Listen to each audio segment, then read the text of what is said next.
work as a childcare professional, and one of the kids that I look after had recently gotten into hiking. I decided to take him to a really cool trail in Salt Fork State Park. We were all set to hike to Hozak's Cave after parking right near the beginning of the trailhead. The entire trail is about half a mile, which is why I chose the trail for our hike that day. I also chose this trail because any time that I had been on it before, it was very busy and full of people in a very popular spot, which made me feel secure. However, this past summer, we had a cluster of severe summer storms, which caused massive damage to the trail. So to my surprise, it was much more difficult and completely empty. I wasn't bothered by the trail being obviously empty because there was a small construction crew working on a bridge that was just barely visible from the trailhead. He was still up for the hike, despite the entire width of the trail being washed out, until it was no more than a foot wide, with a 6 to 12 foot drop off into the creek bed, that a solid rock, and several trees down. He's very athletic, and I was confident in his abilities if he was, and he was so excited to tackle our adventure. We made it all the way to the platform that allows you to see the entire cave. There were many downed trees surrounding the platform, and it was actually closed at this point, but we had made it this far, so we decided to move her around the platform and proceeded the few hundred feet into the cave. We spent the most time in this area due to the difficulty, so I know exactly what it looked like. There were tree roots directly under the platform, and you could climb down either side of them. It's also worth noting that Hozak's Cave is much more like a cliff, with an overhanging rock formation and a trickle of waterfall directly in the middle. It's not a creepy closed-up cave. It's very open and beautiful. We got to the cave, and I noticed a candle that was not burning recently, but had been at some point, sitting on a large rock that had a heart carved into it. I chalked it up to someone having a date or something and disregarded it. He wanted to climb to the top, where I noticed 2 more candles and 3 stacks of small rocks that had been stacked up by somebody. I definitely felt weird about it, but it was at this time that he found a small puddle full of baby salamanders and wanted to catch them. It was the happiest that I had seen him in a very long time, and I didn't have the heart to tell him that it was time to go. We spent about an hour catching baby salamanders, and I watched him have the time of his life.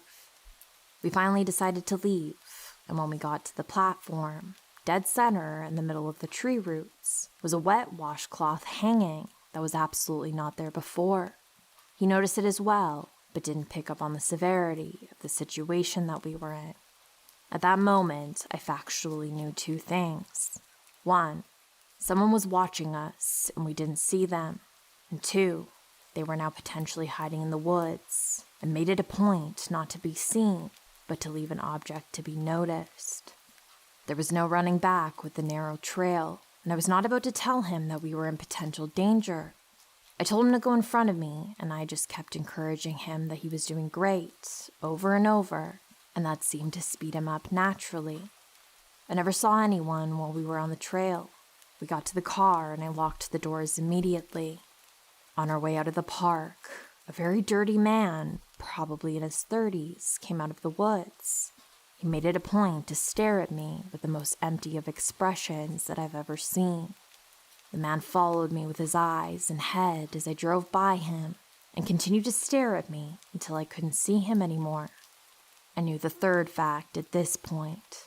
He made it a point to make himself apparent to me, and that facts 1 and 2 were true. That stare stuck with me for days, and I considered counseling after this, as it bothered me for several weeks, causing me severe anxiety. I tried to tell myself that maybe we just interrupted his bath time, and he was camping and didn't want to startle us. After all, that crazy-looking man had ample time to do whatever he wanted while we were catching salamanders. I just cannot in any way rationalize why he stared into my eyes the way he did if he wanted to go unnoticed. Deep down, I know that it is much more likely that it was a deliberate action intended to scare me. He never had any idea how panicked I was, and to this day, it's the most fun that I've ever seen him have. He brings it up regularly, and it was a very positive experience for him. It was one of my worst experiences ever, and it made me feel so sick and disturbed.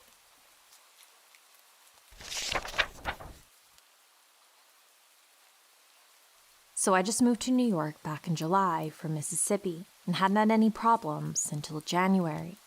So I go to high school that's maybe 10 minutes driving away from my house, and I take the bus every day to and from school.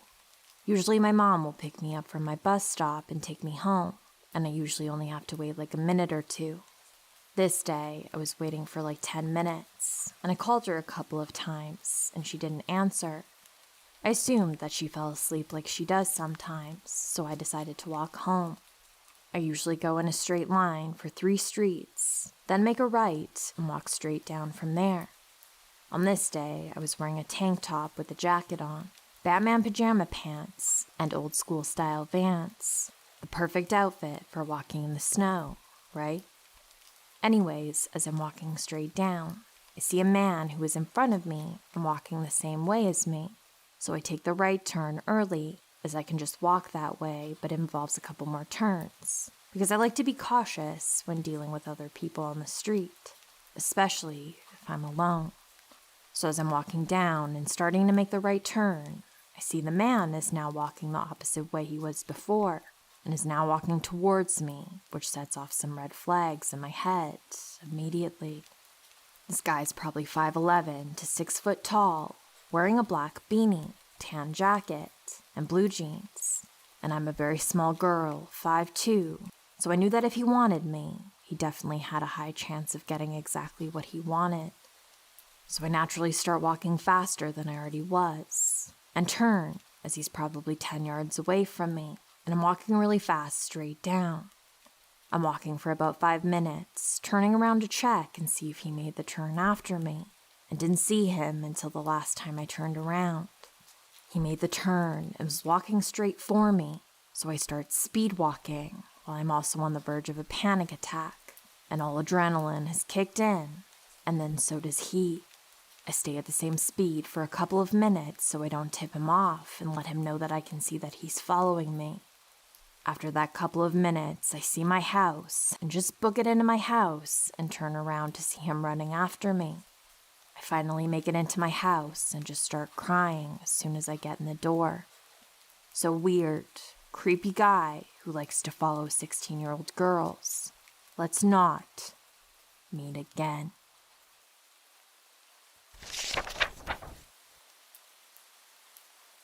The year was 1991, in the middle of summer in Galena Park, Texas.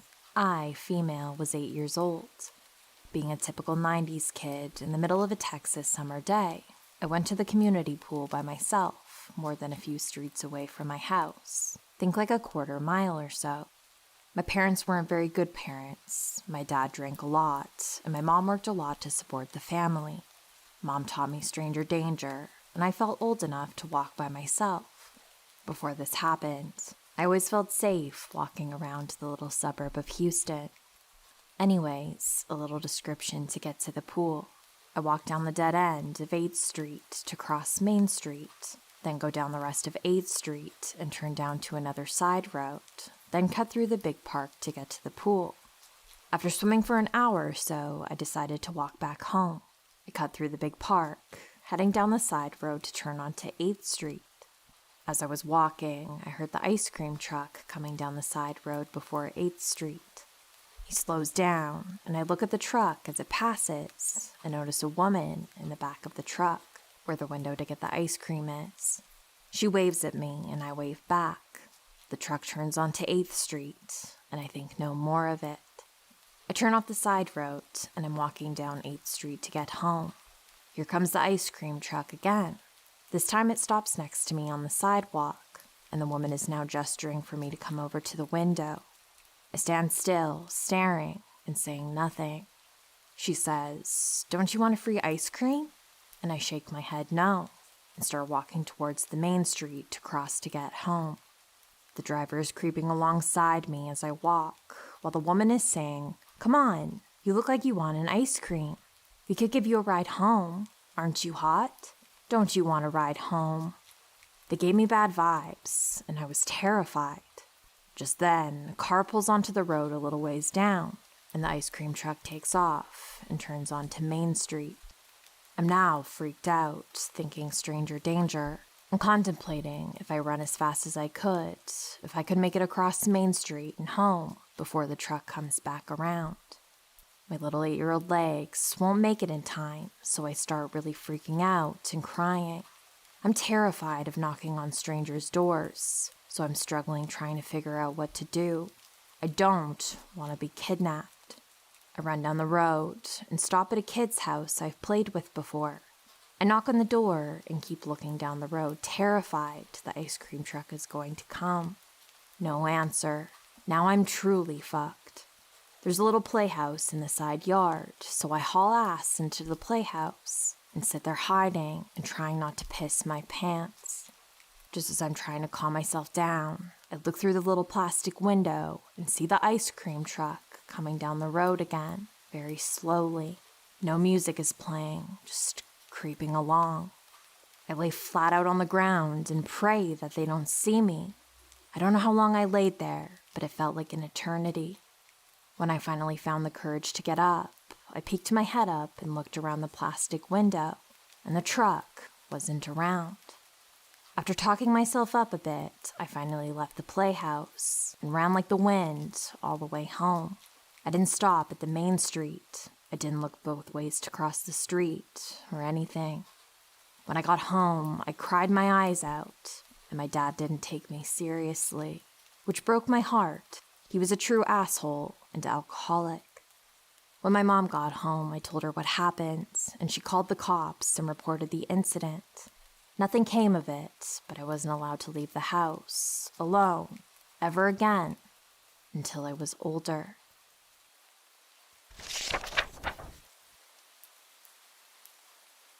Every year, my friends and I go on a week-long canoe trip in Algonquin Park, usually to drink and fish.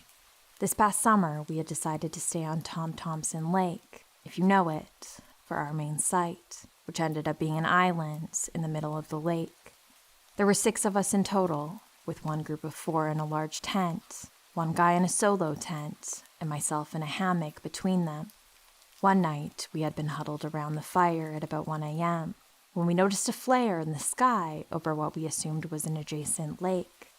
We didn't think much of it until an awful scream came across the lake about 20 minutes later. I was the only one left sober at this time, and there wasn't much we could do, so we assumed it was the problem bear in the area that we'd been warned of at the outfitters. The strange part came after everybody had gone to bed. At 4 a.m., the other 5 guys went into their tents and passed out, while I lay in a hammock listening to them fall asleep. For reference, the group of 4 were about 30 feet to my right, and the other guy about 100 feet to my left on the far shore. As I watched the stars and tried to will myself to sleep, I noticed everything had gone incredibly silent. Suddenly feeling creeped out, I slowed my breathing and stayed as still as I could, thinking about the possible bear and how I was a neatly wrapped meat sack hanging there. Then I heard a voice call out about 20 feet to my left by the remains of our fire. It was the voice of my friend Seamus, who was one of the guys passed out in the large tent. 4 hellos, with each one sounding more emotionless. Hello? Hello? Hello? Hello? All said within maybe 6 seconds. Although I immediately recognized the voice, every instinct I had was on alert, telling me not to respond. I stayed as quiet as a corpse for the next 5 minutes, listening for any movement until I felt the tension leave the air. It disturbed me a lot to know how normally you can hear every movement on the site, and yet I heard absolutely nothing. The next morning, everyone told me that they'd heard nothing, but we agreed to move sites early since we'd all gotten an eerie vibe from that night. This was our 6th trip to Algonquin, and we never had any creepy experiences before. I hope that what I heard that night was a camper with an identical voice to my friends who had come to see if the site was free, or Seamus had somehow stealthily sleptwalk out of his tent, but neither seems possible. I 100% would have heard them moving. Anyways, I can only hope nothing happens on future trips, but it will be hard to forget the fear of this event.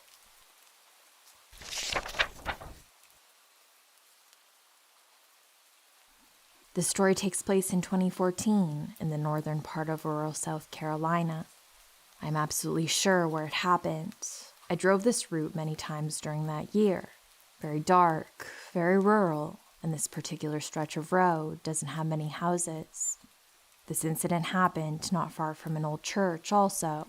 No idea if relevant. I used to work at a tattoo shop and lived with the owner. Our route home took us through the area described above. We usually get home fairly late. This night wasn't any different. In fairness, I will say I had smoked some pot earlier, but I'm a heavy smoker and it doesn't affect me horribly, and I don't think the passenger had done any drugs or drank anything that day. We're driving home. I'm probably driving about 60 to 70. Didn't like to go too fast because deer and wild hogs scared me quite often. We're talking about something, no idea what. I'm slightly glancing over to the right during the conversation, as one does while driving. I notice something that seems to be running at the woods. Not unusual. I often saw shit at the sides. However, I realized that it was still there at a second glance, which causes me to look and see what in the world seems to be still moving beside a speeding vehicle. As I turn my head to look, this form, which I can only describe as a very vague shape of a four-legged wolf-looking creature, but without any definition, runs ahead of the car, goes across the road, and into the woods. As it crosses the road and my high beam shone on it, it seemed to absorb the light. No visible fur, no reflection in the eyes, nothing discernible beyond a sort of wolf-shaped blur that was the literal darkest black I've ever seen. This all happened in the span of maybe 5 or 6 seconds, I'd guess. It startled me quite a bit, so I immediately say, "What the fuck was that?" "What did you see?" I reply with the above description, to which my friend goes very quiet and only says to tell his wife what I told him when we got home. I tell her, her face drops, and she immediately looks shocked. Then they tell me that my friend had seen it before with someone else, who denied seeing it. Same area, same description, and he saw it too that night I saw it. Same exact thing. I've looked online. I've read the local Carolina Legends books. I've asked so many old people if they had any idea what it was, and I can't find anything very convincing. There was one story on Reddit where someone mentioned a similar entity, described also as being a void black. Besides that, we are still stumped. One guy said it was maybe like a forest spirit or something. It doesn't fit any black dog things I've read. If anyone here has any ideas, please let me know. We've all moved away now, but I still think about it all the time, and I still have half a mind to go try and see it again. I just really want to know what we saw.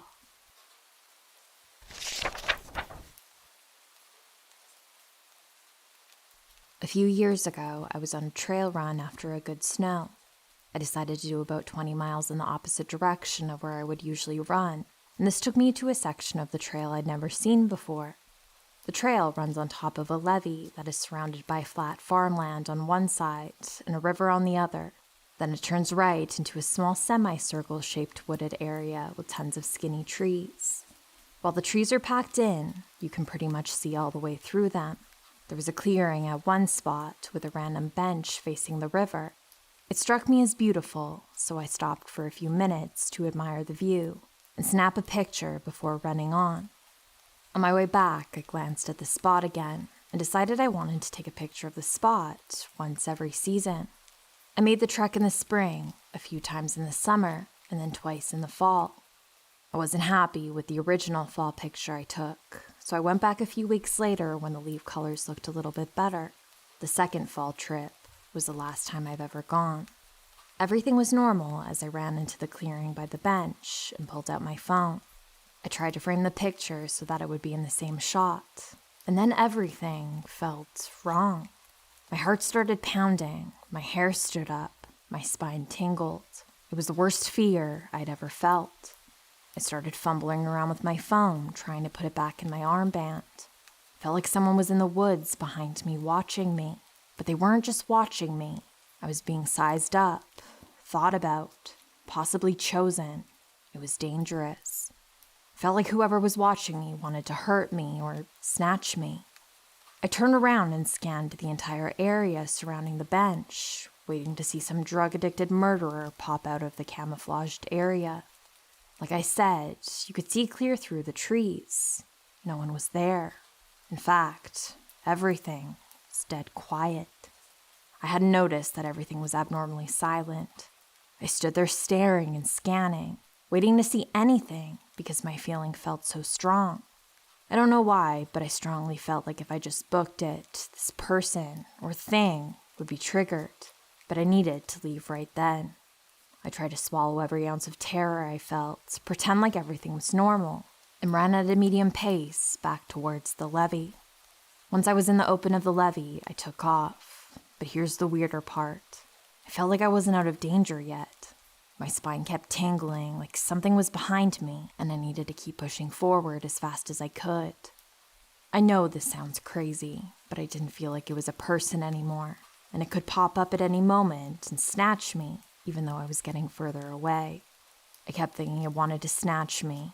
I normally don't use that word, but that is the word that specifically popped into my mind. It wasn't until I was about 2 miles away that I felt like I was out of its zone and I was safe. It took me a long time to calm down after I got in my car and went home. I truly felt like I was in danger.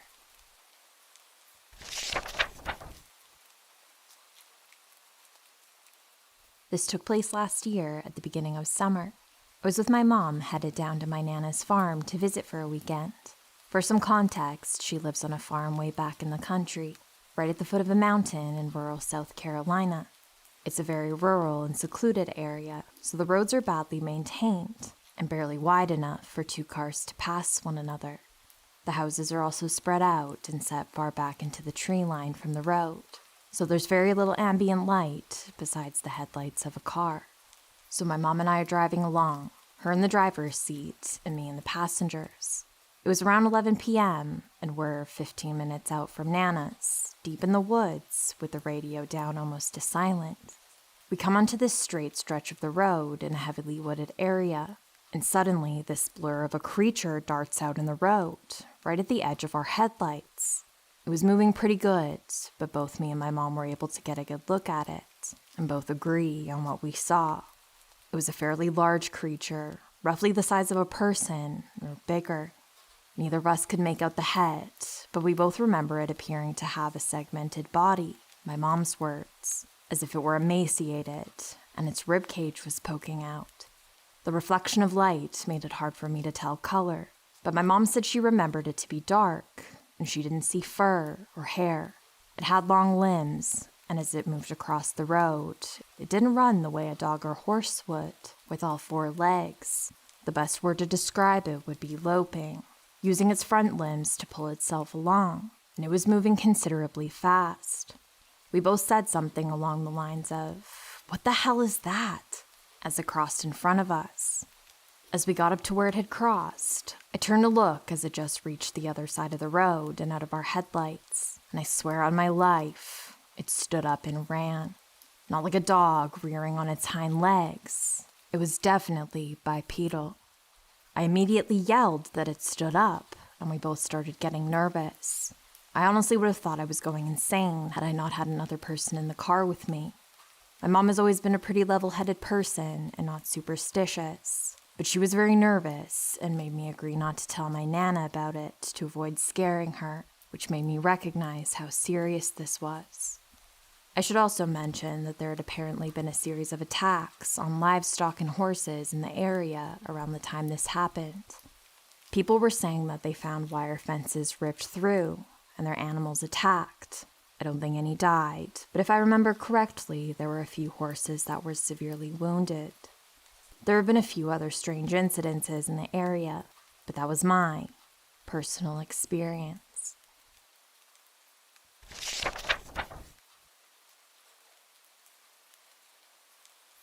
Hi, I thought I'd share my experience in case anyone's been through something similar or has an idea of what kind of scenario I was dealing with.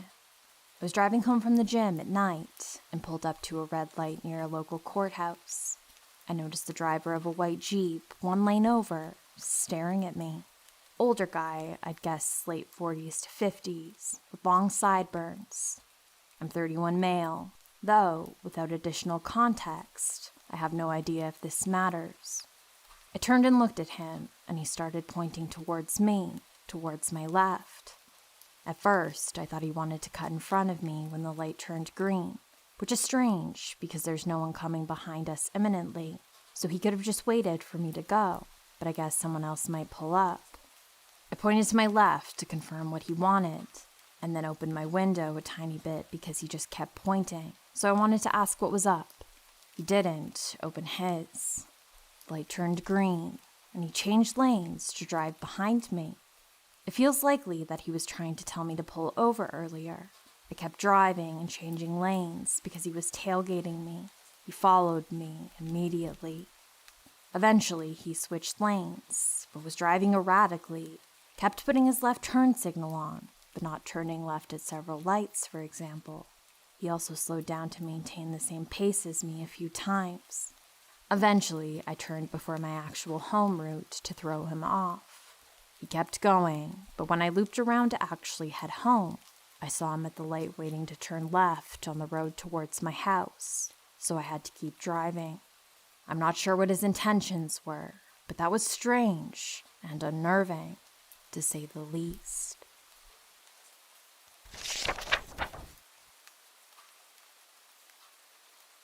This happened a few years ago when I was still living with my mom, and I had borrowed her car to go see my then-boyfriend for the evening. It was around midnight when I got back to my neighborhood, so the roads were empty, and that's when I noticed this dirty, run-down, rusted white utility van that a maintenance guy would drive, following me.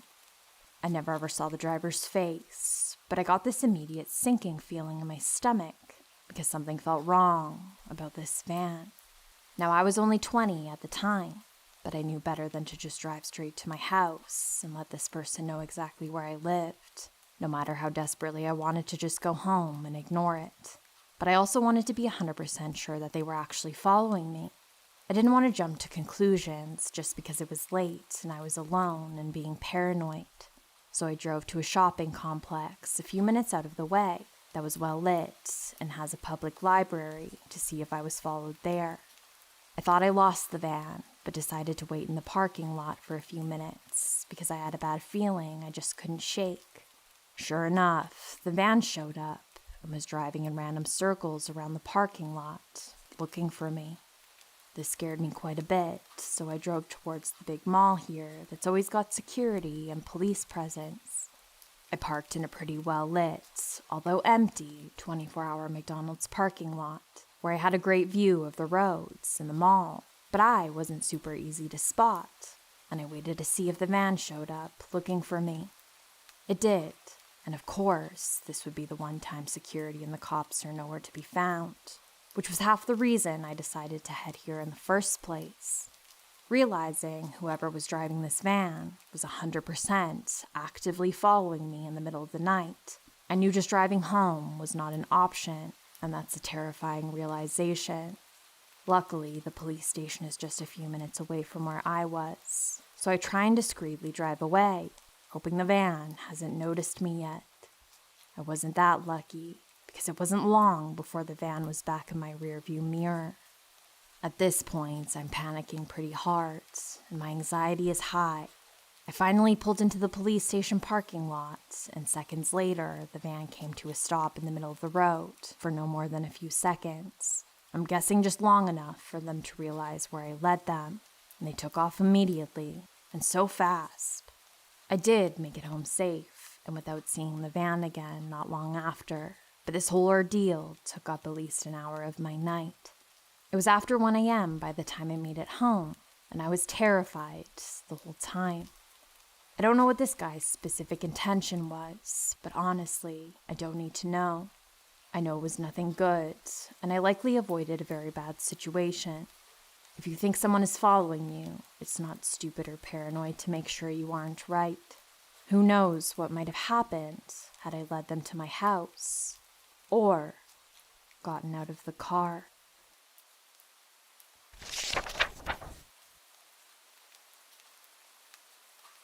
Two summers ago, on my way home from an out-of-town day trip for my son's birthday party, we went to a water park and decided to go to dinner in this really small town, after getting slightly lost due to Google Maps' crappy directions. After dinner, we noticed across the street was a county fair, so we checked it out for fun. It was getting dark, and the fair was nearly over, but we caught a tractor pull that was about to begin. We'd never been to one, so we thought it might be a fun way to top up the birthday trip. We sat on the bleachers and watched for a while. There were a lot of families there watching, and also some drunk people as well. I didn't think anything of it. I had my 16-year-old son with me and a good friend of mine who's a strong guy, so I felt safe. We decided to leave the fair before the event was over, so as not to be on the road at night with the drunks. We walked back to the restaurant, which was now closed, and got into my car and set off for home. Backtracking using Google Maps directions, we got on the road that I recognized would get us back home. I noticed that as soon as we pulled out of the restaurant, there was a car behind me, the only other car on the road, as most of the town's inhabitants were most likely at the fair or at home.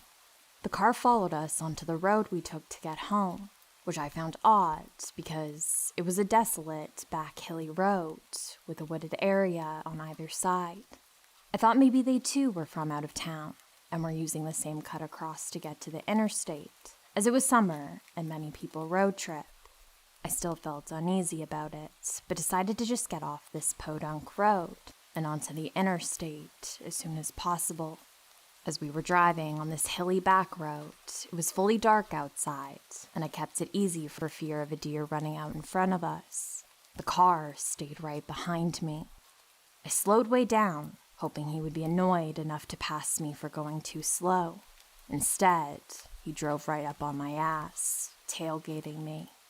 I could see that it was only one person in the car, and the windows were tinted. I dared to speed up, wanting to get on the main road or interstate as soon as I could. He stayed right behind me, going as fast or slow as I was, not bothering to get off my bumper.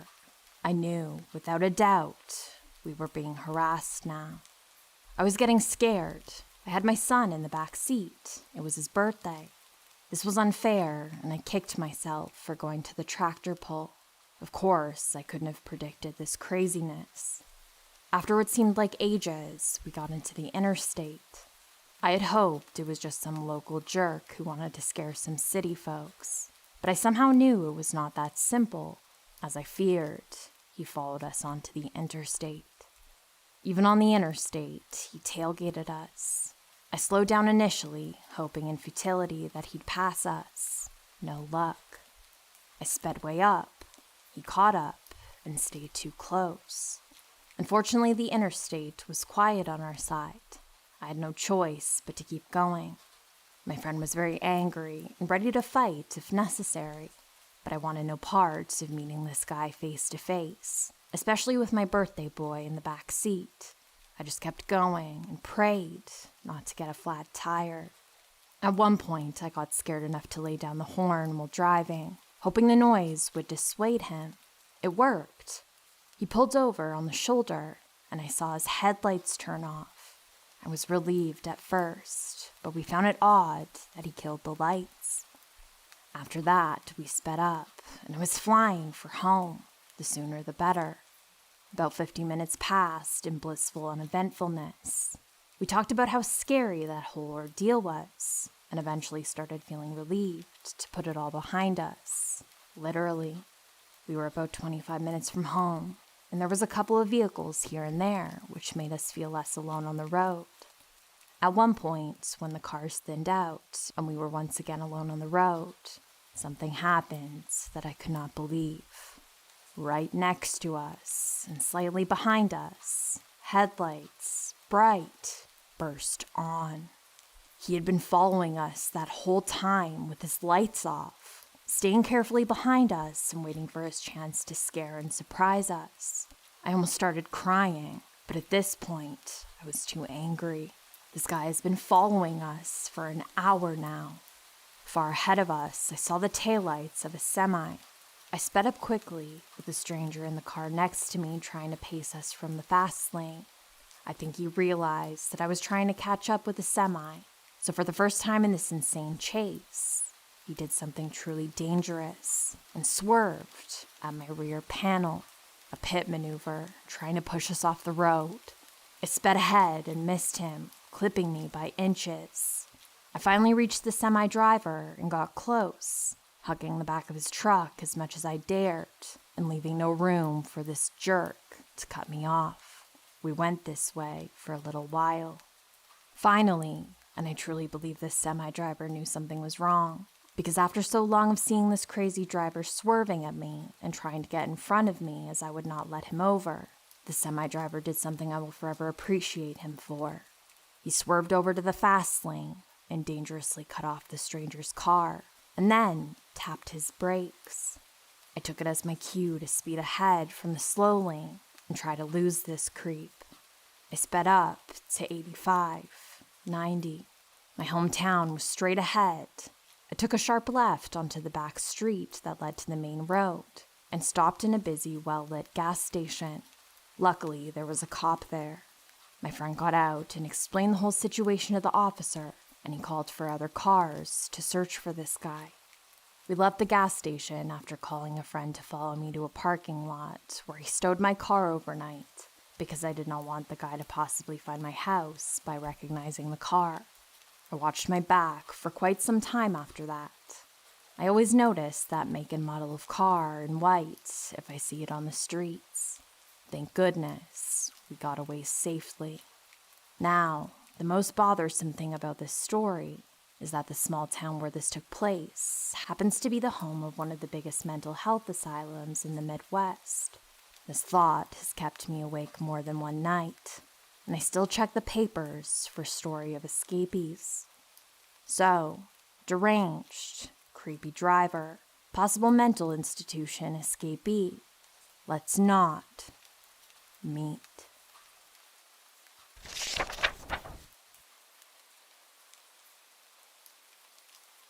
Seems like a lot of people have scary experiences with Ouija boards. Here's mine. Back on Halloween night 2019, I was at a party with my friend Alex and a couple of his friends. We were having a good time jamming out to spooky Halloween music. We'd all been partying pretty good, and some of us were getting tired, but we wanted to play a board or card game or something to end the night with. One of Alex's friends, who will have her name changed to Lexi for privacy reasons, suggested we do a Ouija board like in the movies. Now, I grew up in a pretty standard Christian home and was always warned around Halloween every year to stay away from Ouija boards, blah blah blah. They're evil, blah blah blah. But I didn't really buy into it very much. Well, none of us actually had a Ouija board or knew where to find one. So Lexi suggested we just make our own. So of course, being dumb teenagers, we just looked up a design and took to a Sharpie and drew one up, using an old guitar pick as a pointer. We sat down and started asking it questions. At first, the questions were stupid, like, which one of us is the dumbest? Which one of us will make the most money after high school? Just dumb questions, and we would get a bunch of no's, like the board was annoyed or something. Well, after a while of asking dumb questions, Lexi asked the board if there was anyone who would like to talk to us. Then the whole mood in the room changed. It felt colder, and everyone for some reason felt uneasy. The pointer slowly moved over to yes. Almost everyone felt super uncomfortable, but one of our friends, who I'll call Mike, wasn't convinced. He was convinced someone else was just moving the pointer to scare everyone. Mike decided to conduct a little test and asked the board to name a dead relative that no one in the room knew about. And right then and there, the board spelled out Eleanor. Everyone started freaking out because we all knew Mike's grandmother, and her name was Irene. Apparently Eleanor was his great-great-aunt, who'd passed on before his mom had died. At that point, we were all scared shitless and asked what the board wanted. The board started spelling out extremely vulgar obscenities and weird words no one knew. We quickly said goodbye and ended the session. We turned on the lights, and everyone was so freaked out. We threw out the board, and none of us have have touched a board since.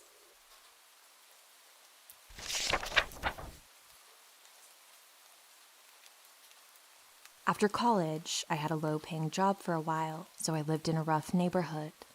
One sunny Saturday afternoon, I'm at the crowded laundromat. Since I brought all of my linens and comforter, in addition to the usual amount of clothes, several hours pass. By now, the sun is going down, and one by one people are finishing up and leaving until it's just me. It's now fully dark outside, and still about 40 minutes until my comforter will be dry, when a huge man walks in. Even though I'm above average height for a woman, this guy is easily 6 inches taller than I am, and you guessed it, he doesn't have any laundry with him. The hair immediately stands up on the back of my neck. I square up my shoulders to my full height and look at him with my best attempt at bitch face, with the idea to convey something like, "Hey man, I will pick you out of a lineup." He must have taken this as some kind of invitation, because he starts saying really crass things, laughing and smiling, and asking if I have a boyfriend. When I don't reply, he starts walking around the island of washers in the middle of the room to get to me. At the same time, I'm walking around the other way, so we are no closer to each other. Unfortunately, this puts me at the back of the place, out of the view of any windows, and him close to the door. He flashes a big grin, and then locks the door. At this point, I'm plotting what to do next. My keys are in my pockets. I can put my keys between my fingers to try to use as a weapon, or I can have my car key ready to unlock the door as fast as possible to get away. I decide to try to run for it, since he has a major size advantage and would probably overpower me anyway, with my backup plan to cause as much damage to him as possible if he gets me anyway. Visualizing myself ripping out an eye, biting a chunk out of anything I can reach. All of a sudden, he runs to the center of the island of washers and vaults over it to try and grab me. I'm in full flight mode now. I swear I could feel my adrenaline glands rocket out the adrenaline blast that must have had me set a land speed record. Somehow, in what felt like a millisecond, I'm at the door to the laundromat, lock unlocked, out the door. At my car driver's side, car door unlock, inside car, ignition on. But he's there too, grabbing at my arm as I'm flooring it, peeling out, tires squealing, like a maniac with him still holding onto the door after losing grip of my arm. With my car door wide open, but still getting away, he's pounding on my trunk until I'm far ahead. In my rear view, I see him still running after my car. This is pre-cell phones. I drive to my friend's house, probably blowing through stop signs, can't really remember the drive. Bang on the door, and she lets me in. I tell her what happened, and we call the police. I file an incident report. The police and my friend and I go to the laundromat, and I collect my stuff. And finally, I go home. It turns out the guy had a warrant for his arrest for aggravated assault and some drug charges. I never saw him again, and I hope no one else has either.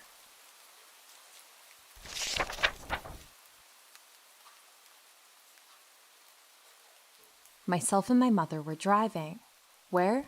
I can't really recall because it was so freaking long ago, but I do remember her pulling up to a stop sign. We seemed to be sitting at this stop sign for what seemed like the longest stop ever for a stop sign. I remember her looking both ways. She looked right, she looked left. Then I remember her gazing at me from her rearview mirror. She had such a gentle smile upon her face, as a loving mother would, looking at their child with such love. Just then, her face went to joyous to complete worry and panic. I see her eyes pan from me to the seat next to me. I hear the back passenger door open. As I'm turning my attention from my mother to the noise of the car door opening, I see this man entering the car. He sits next to me and continues to tell my mother to drive. There was a different kind of vibe from this man. He didn't seem to be fazed by either one of us in the car. Even the fact that he had just hopped in a car with people he didn't even know. He seemed so very calm, said very little, but enough to get his point across. He had long salt and pepper hair. At the time, I thought he had dreadlocks, but as an adult, I believe his hair was just most likely ratty. from not washing or brushing it. His clothes were worn, torn, dirty, and dulled from the sun. I remember seeing his toes peeking out of these, what were once black work boots. His jeans were tied together from where they had been torn and ripped. His skin seemed so badly sun-kissed and filthy from a lack of bathing.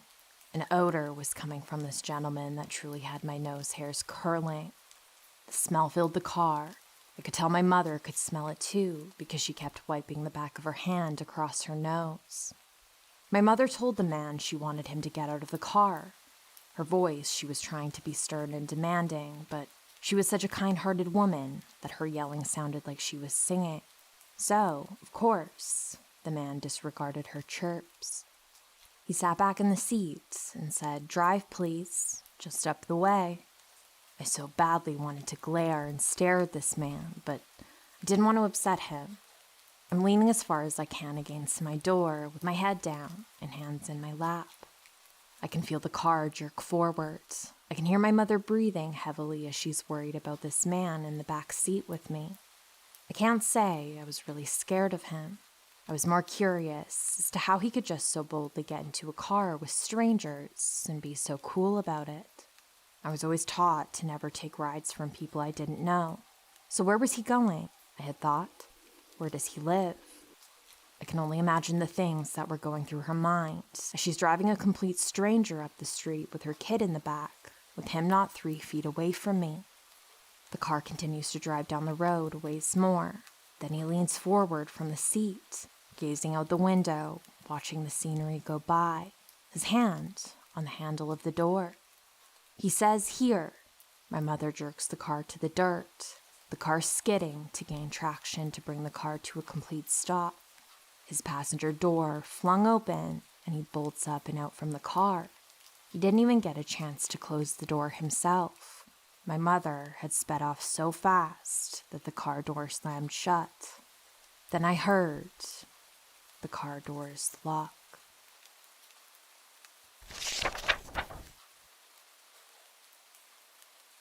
I'm an 18-year-old female living in a small town in Michigan. When this incident took place, I'd been working a few hours a week in a small pizzeria. It was in my town, and I had been working there about a year when my boss decided to go on vacation. She and her family lived in an apartment below the restaurant, and 2 other apartments were overhead. In order to get to these apartments, you had to go to the back of the building and down a sketchy set of stairs or the grass slope, where you would find her door and the stairs leading up to the apartments above. Beyond that, there is a yard and then some woods. I think it's important to mention that there was absolutely no reason to be behind the restaurant unless you were trying to enter the apartments. Now, I usually worked with my mom because we got stuff done easily, and I hate answering phones. One night, my mom was feeling ill, so I had to work with another lady. She was very sweet, not super efficient, so I was working hard to keep up, and getting a bit agitated when she told me that we need Parmesan.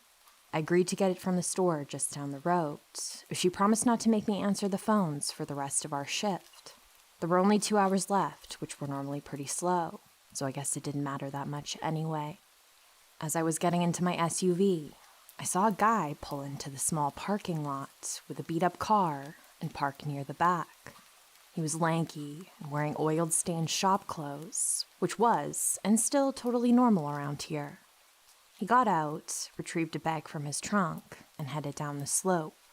I know this guy wasn't a renter because I had never seen him before, and the renters frequently ordered pizza. It was possible that he was a friend of one of the renters, but that didn't seem right.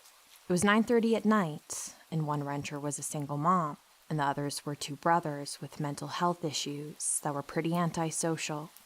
I was getting a bad vibe, so I grabbed my knife from the center console and tucked it up my sleeve. Call me paranoid, but there'd been a lot of car fires and break-ins around at that time, so I was nervous to go anywhere unarmed.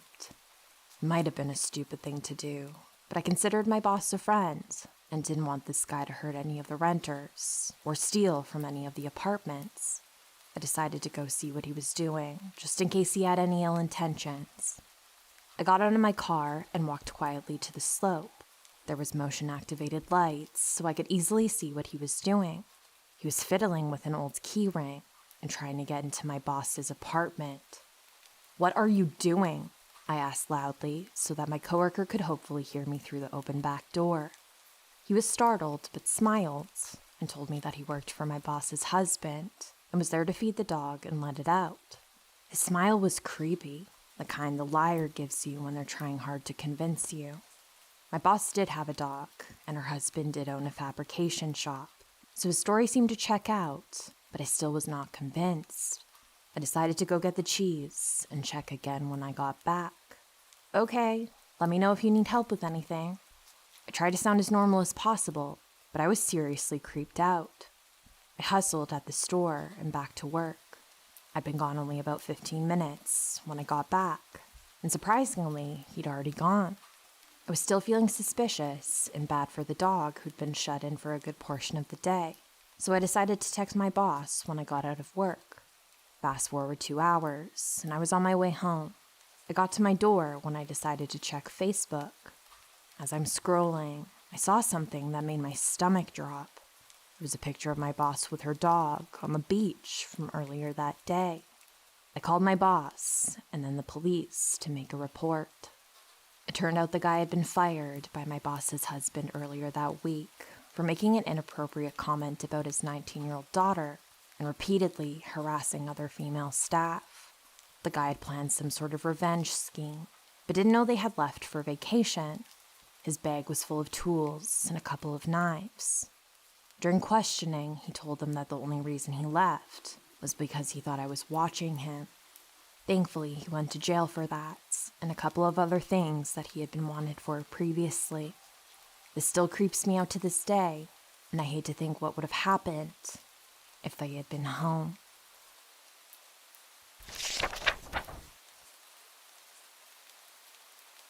It was Halloween 2015, so when I was 13, I was already a bit old to be out trick-or-treating, but my friends and I decided to go. We were old enough not to need parents to come with us, as it was a pretty safe neighborhood. In my old neighborhood, there was a row of houses that went over the top extravagant on decorations every year. Usually, they made their houses look straight out of a Pirates of the Caribbean set, but this year, they were all different horror movies. There was one house that seemed a touch off, though. Not as many decorations, and the lights were off. This was the house that was supposed to be modeled after the Jason movies. Dude with a mask, you know him. But all they had was a man out front, pretending to trim bushes with a fake chainsaw. I happen to know the girl who lived there, and the man wasn't her father, so I just assumed it was her older brother who was a senior in college, who I knew about, but never met. It was creepy, but it was Halloween. It was supposed to be. He would turn the chainsaw on and hold it near the bushes, laugh a little, and then walk around. I was walking out of the house across from him with my friends, and he stopped and stared at us from across the street. Nothing crazy. He was trying to scare us, and it worked. But not a, haha, it's Halloween and that's scary. That's fun, let's get more candy type of scare. It was more of a, what is this dude doing?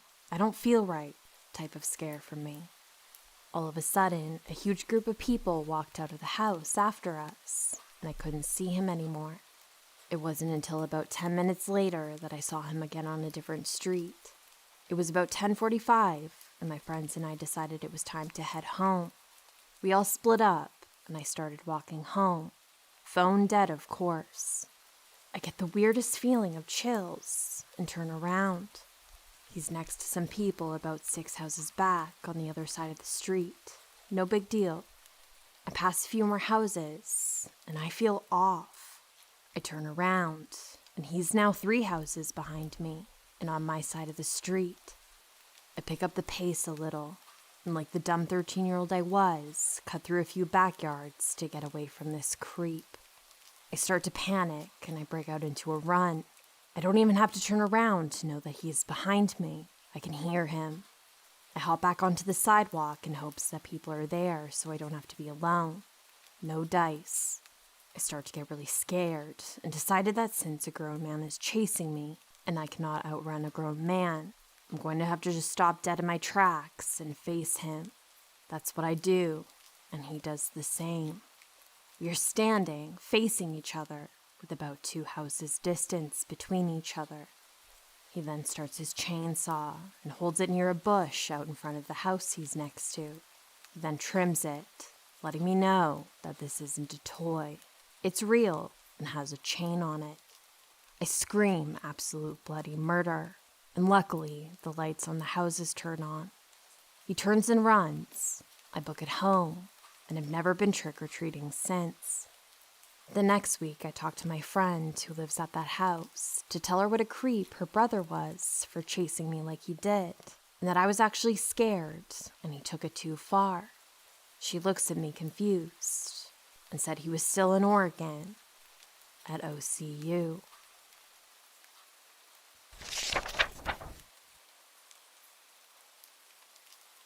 A few years back, my now husband and I were living with my mom. My husband had started a new job where he was working 14-hour shifts and wouldn't get home until 11 p.m. My brother liked to go out, so he also wasn't home. This meant my mom and I were alone on Halloween. We lived on a busy street, so we ran out of candy at around 9 p.m. My mom put a sign on the door, and we went to bed. For some background, we had 5 dogs in the house. At this point, my brother was about 21 years old, and I was 22. My brother has a female German Shepherd and Husky mix named Coco, and she is very good at reading our body language. Our screen door had a large window and didn't lock, and our main door didn't have a view window. So the doorbell rings at around 11:30 p.m., and I got up instantly and ran to the door. I stupidly assumed without a thought that it was my husband coming home from work. I opened the door without thinking, and there were 2 very large people wearing black hoodies and black sweats. I knew the screen door didn't lock, so I realized this was a bad situation. My mom had heard the doorbell as well, so she was also walking to the door.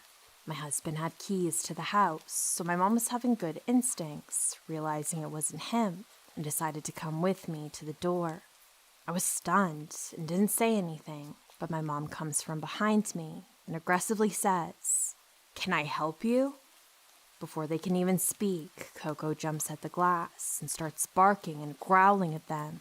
When her paws pushed to the door, it opened slightly, and the 2 people took a step back. They both just said, "Trick or treat."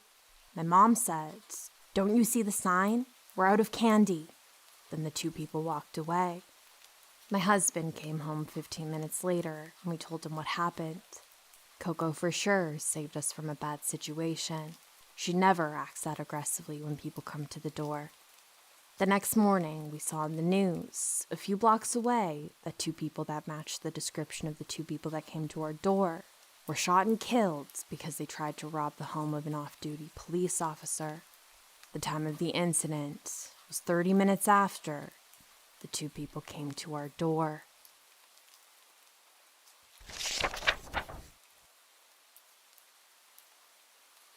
It was Halloween night, and I was about 11. My mom had taken me to my cousin Lucy's house to trick-or-treat because a few kids from my school lived on her street. Also, her, at the time, closeted gay friend was with her, but we would all joke that we thought that they were dating. We were allowed to walk quite a distance from my cousin's house, probably further than most older kids could or should, for that matter. We trick-or-treated for a while and decided to make our way to the local Tesco, a local supermarket, to get a pumpkin, as they were usually cheapest on Halloween night. On our way, we noticed a grown man in normal clothes, besides one of those extra gruesome Halloween masks, made seemingly just so adults can scare kids. It was of an incredibly mutilated and bloodied face. He was hiding amid some bushes, but it seemed like he wanted us to see him. I remember thinking it was weird because he definitely seemed old judging by his hands, so he wasn't just some teenager. I realized he seemed like one of those sad old dudes that get some perverse joy out of scaring little kids. When we came out of the shop, we had a pumpkin each because they were so cheap. We saw the guy had moved to a closer bush and was tilting his head like something out of a horror movie. We laughed it off and walked back to Lucy's house. Just before we reached Lucy's street, we stopped for some reason. I think we were laughing at a joke or something. Then, as I was in the back of the group, I noticed the creepy guy was right behind us, with his arms raised, and then he made an attempt to grab me, but I stepped back. Not too exaggerated to the point he was obviously joking, but to the point where it wasn't entirely obvious whether he was playing a simple prank or absolutely insane. I assumed since he'd followed us home, it was Lucy's dad Richie with some fake old guy gloves on, so I just turned around and said, "Uncle Rich?" as my friends bolted away, and I soon followed. We got to Lucy's house and told our parents, and they seemed very concerned for some reason. A few years later, my dad told me that the guy on Lucy's street had been arrested for pedophilia before he moved in there, so my dad and Rich threatened him that he ever came near us, that they would get him. I assumed this was an empty threat, although I do know how tough and protective dads can be, but I think the pedo thought it was an empty threat too. I've always wondered, if that was him, what could have happened to me and my friends. So, creepy guy who is possibly a pedophile, let's not meet again.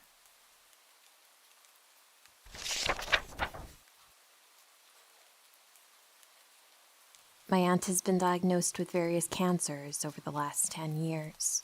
Back in 2020, during the COVID lockdown, she had a close call and we ended up living with her for half of the year. While living with her, my family had so many paranormal experiences. Here are some of the more notable experiences.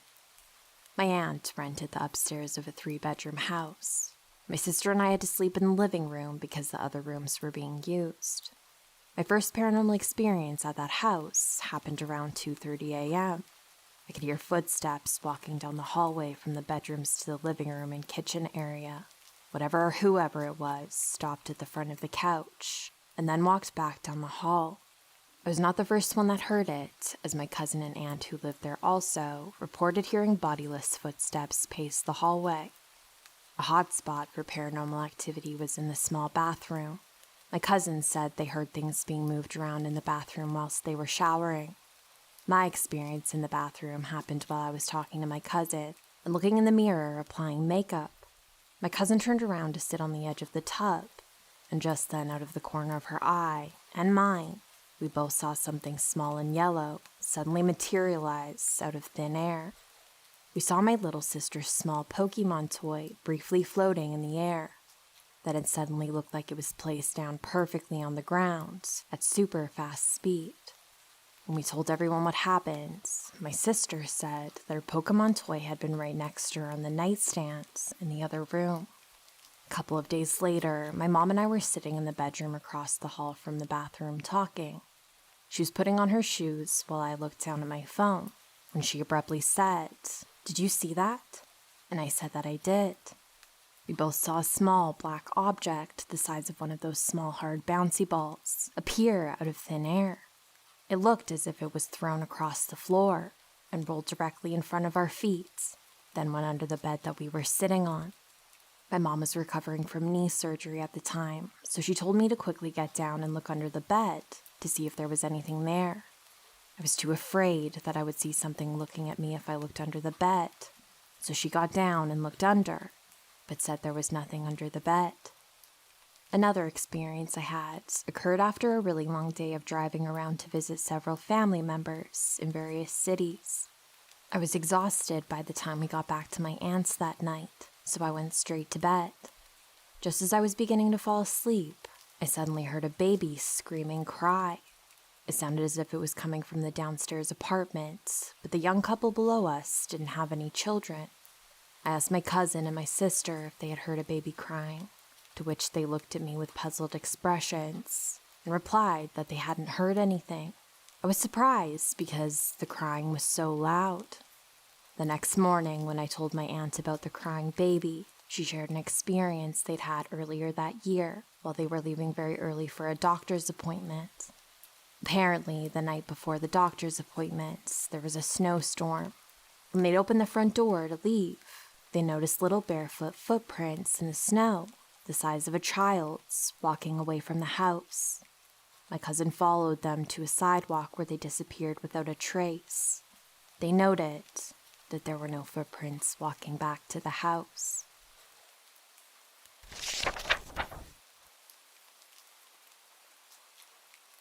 This happened last week, and I can't stop thinking about it. I don't know if any insight can be shed, but getting it out there and hearing feedback might ease my fear. Last week I was at home watching a movie. I was reclined in my chair, which faces a window that faces another building with a small amount of grass between. I live in a basement apartment, so the windows are at ground level. They're about 2 feet tall and 3 feet wide. I doze off and fall into a deep sleep. My dog is sleeping on my lap. I'll mention that my dog barks at any animal or wind rustling leaves outside this window. No people ever walk by, given its location, but occasionally a bird will come by. I wake up abruptly from my sleep with intense alertness. My eyes open wide, quickly, like an instinctual response. I remember immediately feeling like I was being watched. Simultaneously, I look straight at the window. I'm staring right at this face. Our eyes are locked on each other. I remember feeling nothing but extreme alertness and fear, but also very calm. I had this absolute knowing that it had been watching me sleep for a while. It felt more curious than threatening. It was bizarre, and I felt like I couldn't move, like I was hypnotized. Anyways, as we stare at each other for a solid 20 seconds or so, I'm just lying there still, unblinking. My mind was shifting through possibilities to rationalize logically what it could be. I wanted so badly to believe it was an animal, but its face was bare of fur with human-colored skin. It was very small. No way it could have been a human. It had to be the size of a 1-year-old child, if by the size of its face. I couldn't see its body because it was dark outside, but my apartment was lit by Christmas lights.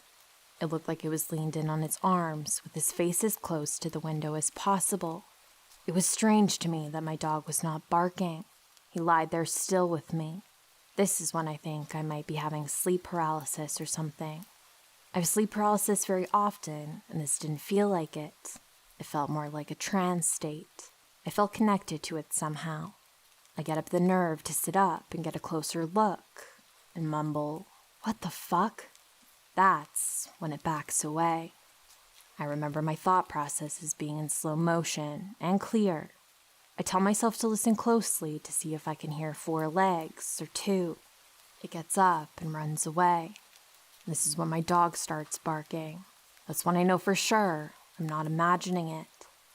I hear it run distinctly on 2 feet. It sounded so small, and I could tell by the sound it gave, it was very small. I sit there confused as shit as my dog goes crazy. I check the time. It's 4:47 a.m. Guys, I have no idea what to think. It does correlate with one thing, though. In late August, I started building a shrine or temple type thing out in the woods at a large nature park. It was my favorite spot to go meditate or practice my harmonica or write. It became an encompassing spiritual ritual to go out there. The whole thing was a meditation type practice. It's basically a big teepee made from dead trees and branches with a stacked stick circle inside. I'd worked tirelessly out there, being in a kind of union with nature in my mind as I built. I meditated and carried the meditation out with action. I remember one night at 1 a.m., my friend and I were sitting out there. We were in the middle of a conversation when my friend's face turns into panic and worry. I stop talking. I can hear footsteps coming towards us. It was already loud and distinct, as if close to us, but we sat and listened for a long time as it kept walking closer, but never got to us. We decided to leave, and she doesn't like talking about it because of the feeling of the energy and the air as we acknowledged it. Anyways, someone totally destroyed my shrine in October, and I left it as is. It crushed me, and I would often visit the ruins, heartbroken. To wrap this tangent up, the day this happened, the creature watching me sleep, was the same day I went out there and suddenly felt a strong urge to rebuild it. I cleared everything and started again. After a few hours, I came home and fell asleep. Then this happened.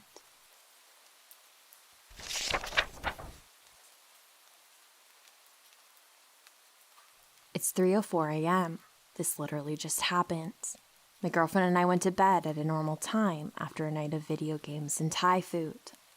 Some background is that we both, but more so she, suffers from chronic nightmares. Now, I'm a light sleeper, so the softest noise will have me up and awake. She was experiencing her second nightmare of the night, so I turned over my bed to gently wake her. That's when I noticed her standing by the window that is set up near her side of the bed, facing a mirror that's on the adjacent wall. I couldn't make out any particular features besides her very distinguishable messy bun that she had worn to bed, as it was very dark in my room and not a lot of light was shining through the closed blinds of the window. I realized something was still very off, as I would have definitely noticed if she would have gotten up out of bed. I stared at what I thought to be my girlfriend, and it didn't move or make any sounds, but I could still hear the sounds of my girlfriend having a nightmare, and suddenly realized that she was actually right next to me, laying in bed. At that terrifying realization, I said, "Oh my fucking God," and quickly reached to turn on the lamp. As soon as the light came on, the figure vanished. So I turned my focus to my girlfriend, who was just waking up from her nightmare. I'm calming her down and explaining what I had just saw. We're awake now, just searching the internet and trying to think of a rational explanation besides sleep paralysis, because I was definitely awake at the time I spotted the figure. My girlfriend is joking that we just need a blessing of the house because, yep, it's haunted. We both experienced strange things happening since I moved into this house last year, which was built in 2006. A few months ago, she, despite being a very rational individual, also heard male voices laughing, whispering, and thumping sounds outside my kitchen window when I was away on a business trip, and almost called the cops despite me having a state-of-the-art security system, and there being no sign of anyone in the house with her, besides my dog who was asleep at her feet. I've also experienced finding doors open in my home that I know for absolute fact that I had shut before. My house doesn't feel organized unless all the doors are shut, so this was really unsettling as well. My fire alarm went off, one beep, despite there being no fire and having new batteries. Any ideas as to what's going on? We're both minor believers of the paranormal, but want to find a rational explanation as to what these experiences were, and especially curious as to what the figure by the window could have been. Does this mean I have two girlfriends now?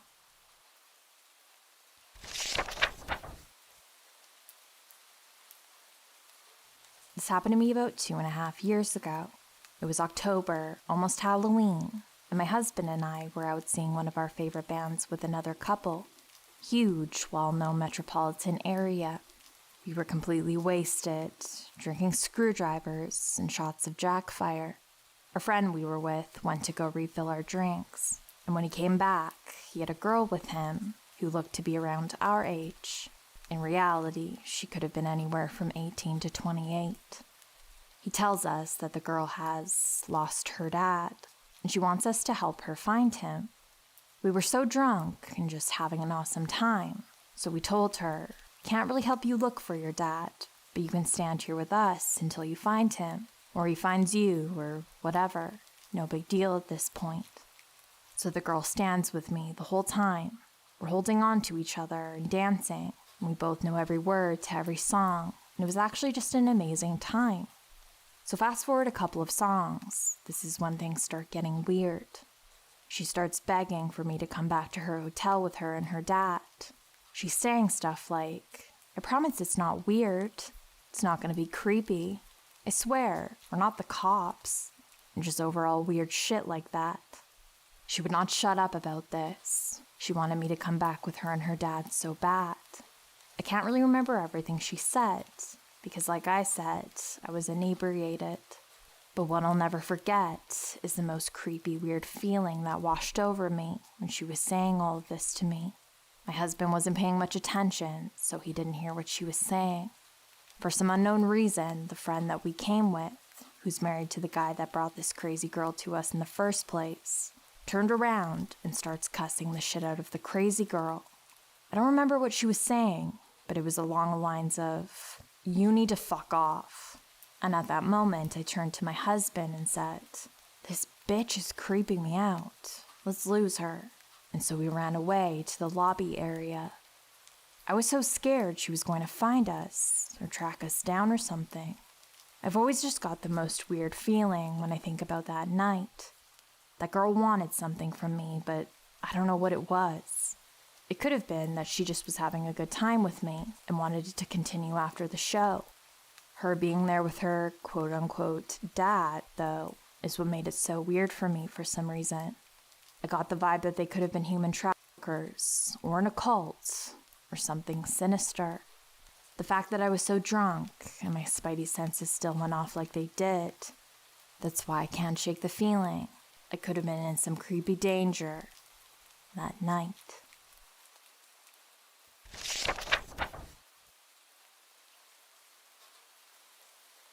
I'm a 20-year-old female, and this story took place when I was around 11. I remember this day clearly because it was the first day I was ever allowed to walk to school and back by myself. Up until the age of 14, I lived in what we thought was a safe place in Chautauqua County, New York. Everyone knew everyone. If you thought you would get away with something, then be prepared to have your ear abused by the time you got home. There was this one day, though. It was a cold winter day, and school unfortunately was still open, so all the neighborhood kids had to walk through knee-high inches of snow just to get to school.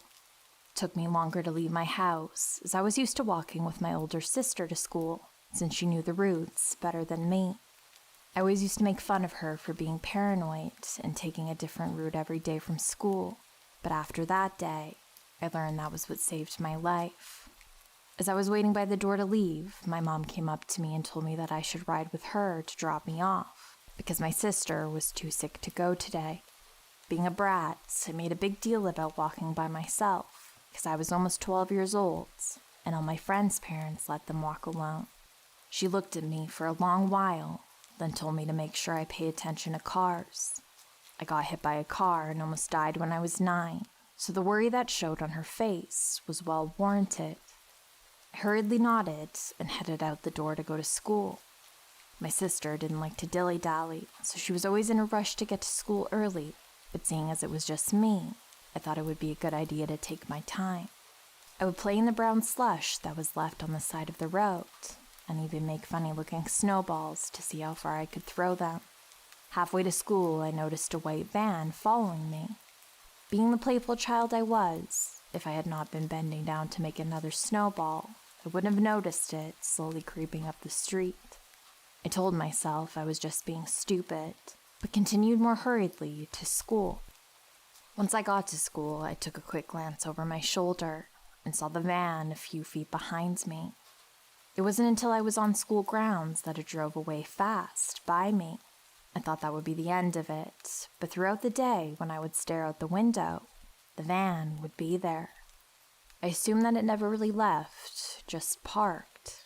Many adults would try to convince me years later that maybe it wasn't the same one, but I knew it was. This van had a bright yellow smile emoji sticker on it. I couldn't see who was in the van, but through the tinted glass, I knew they could see me. It was now the end of the day, and I wasn't ready to go home. It was too late to call my mom because she was at work, and my sister was homesick. I had to suck it up and start walking home. I tried to blend in with a group of kids, but most of them were car riders, and the others didn't live near me. Remembering what my sister told me, I took another route home. I didn't memorize this route clearly, but I decided anything was better than being spotted by that van. I made it to my main street, but then realized my mistake too late. The route I took led back to the main street where I walked to school. Hidden behind a row of cars was the white van with the smiley emoji sticker. I tried to stay calm and walk past it, but once I heard the van door slightly click open, I ran. I could hear the rush of 2 pairs of heavy footfalls behind me. They were getting closer, so I did what any normal kid would do. I cut corners. I cut into someone's backyard until I was directly in sight of my house, and forced myself into the thick snow to make it to the door. My heart was racing, not because I was running, but because I could still hear them behind me. I made it to the door and banged with all my might until someone came to the door.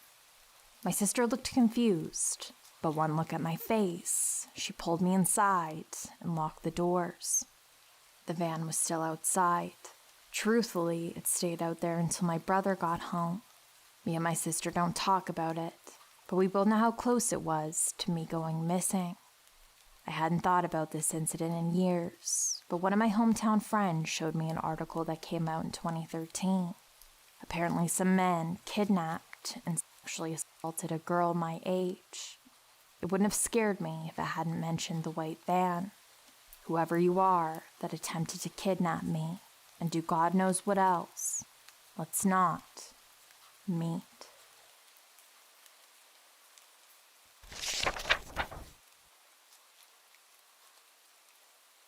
A few nights ago, this happened to me, and I keep thinking about it.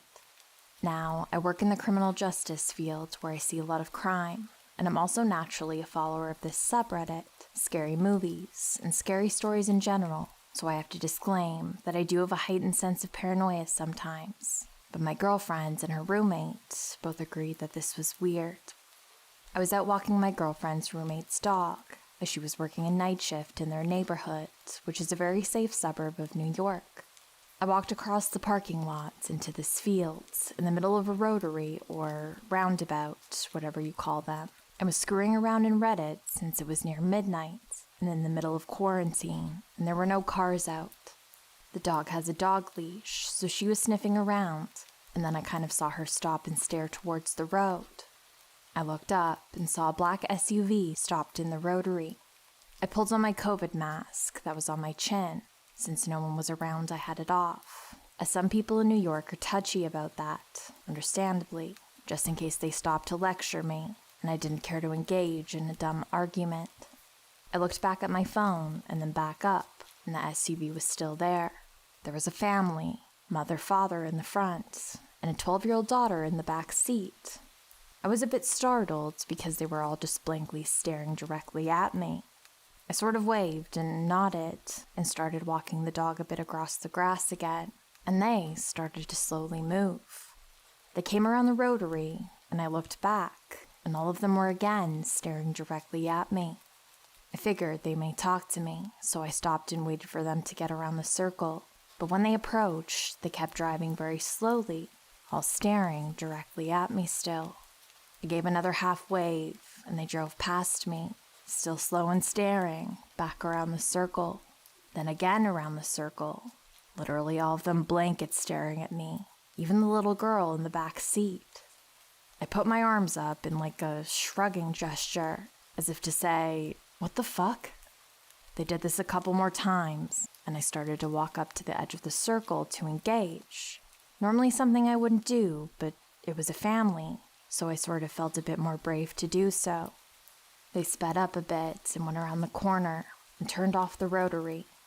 I started to feel even weirder, so I decided I would walk back to her apartment building when they entered the rotary again. I was watching them out of the corner of my eye, and they were still staring. I started picking up the pace, and they turned off the rotary towards me, and I picked up the pace as they followed me. Once I got to the sidewalk, I turned around because I didn't want them to know which door I was walking into. It's on a strip mall with a few other apartment buildings and stores, and they stopped about 30 feet behind me, and they were all staring out the front window. The little girl was now in the center seat, staring too. I once again raised my arms to be like, "Can I help you?" And no response at all from them. I kind of stood there in no movements, and I took my phone back and typed out their license plate into a note app. Again, a weird thing I do probably from my work in criminal defense, and general paranoia and not really knowing what I'd do with it. Then they slowly turned to the other side of the parking lot, all still staring, until I got to the end of the lot, and I rushed into the apartment building, which luckily needs a code to enter. I got up and told my girlfriend, and then her roomie in the morning, and they both were kind of freaked out. I watched them out of her window, and they pulled back up to where I was standing on the sidewalk, and just sat there in their car. I couldn't see them at this point, but the roof of their car. It felt like 10 minutes, and they slowly drove away. I can't stop thinking about their creepy-ass blank stare at me. Somehow it made it creepier that it was a normal-looking family with a young daughter. If it was like two younger guys, I could have marked it off as they were just bored, screwing with me. But this was just blank, unmoving expressions that made it so eerie. To that weird family in the black SUV, let's not meet, even though I'm desperate for an explanation.